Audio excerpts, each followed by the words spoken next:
تهجد کړي مونږ تراویح کړي مونږ ختمونه کړي مونږ ختمونه کې ناشته کړي مونږ ختم نبوت دپاره قربانۍ ورکړي مونږ ورسره مینه کړې مونږ منډې تړې والي مونږ کانفرنسونو ته راغلي ډېرې موقع شته او زمونږ ډېر امید دی چې الله به مونږ ته بخښنه وکړي انشاءالله خو یاد ساتئ د عقیدې نقصان داسې دی چې د چا عقیده خرابه وه ایمان دا نقصان وشو د دپاره هیڅ چانس نشته همیشه به دوزخ کې الله دې موږ له امان راکړي د عمل کمزوري که دی لاړو دوزخ ته هم یو موقع به داسې راځي چې دی به الله د دوزخ نه راوباسي خو که عقیده خرابه شوه نو همیشه دپاره دوزخ دی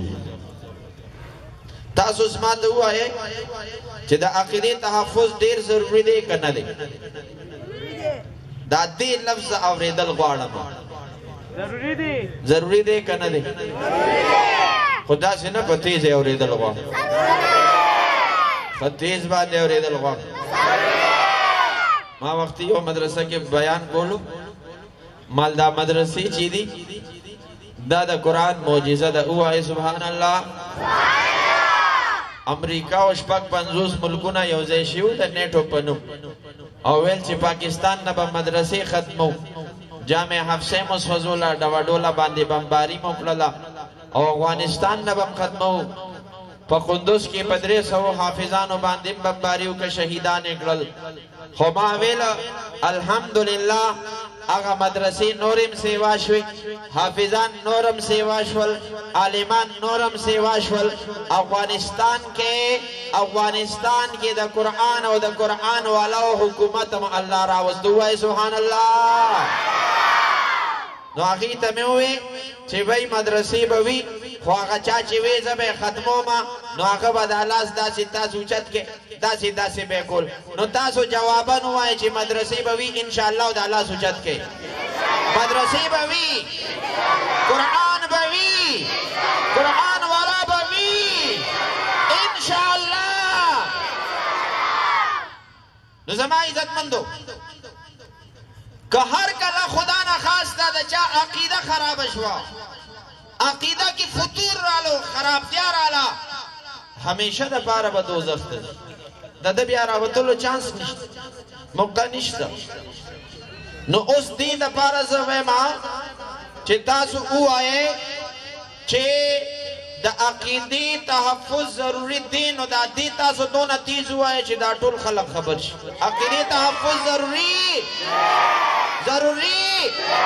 ضروري ضروري ضروري ضروري او یاد ساتئ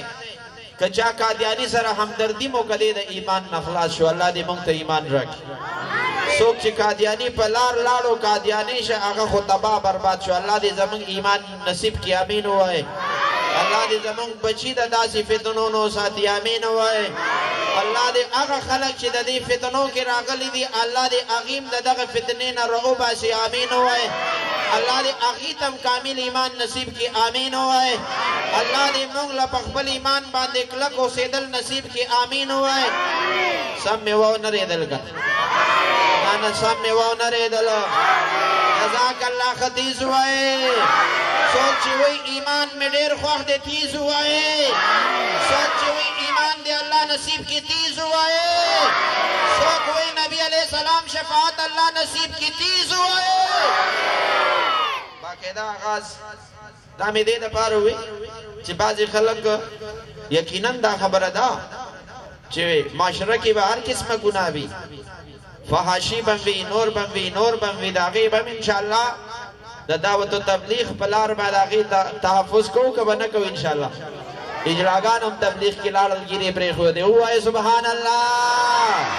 بدماشان هم لاړل ګیرې پرېښودې ووایئ سبحان الله لوی افسران هم تبلیغ والا شو مرکز کې ناست دي تهجد گزار دي ووایئ سبحان الله دا ټول به انشاءالله کوو جمعو کې بیانونه د هر څه او هر پلیټفارم به چلو او د ختم نبوت پروګرام به مخه په نره چلو انشاءالله دواړه لاسونه اوچت کوو انشاءالله وإن شاء الله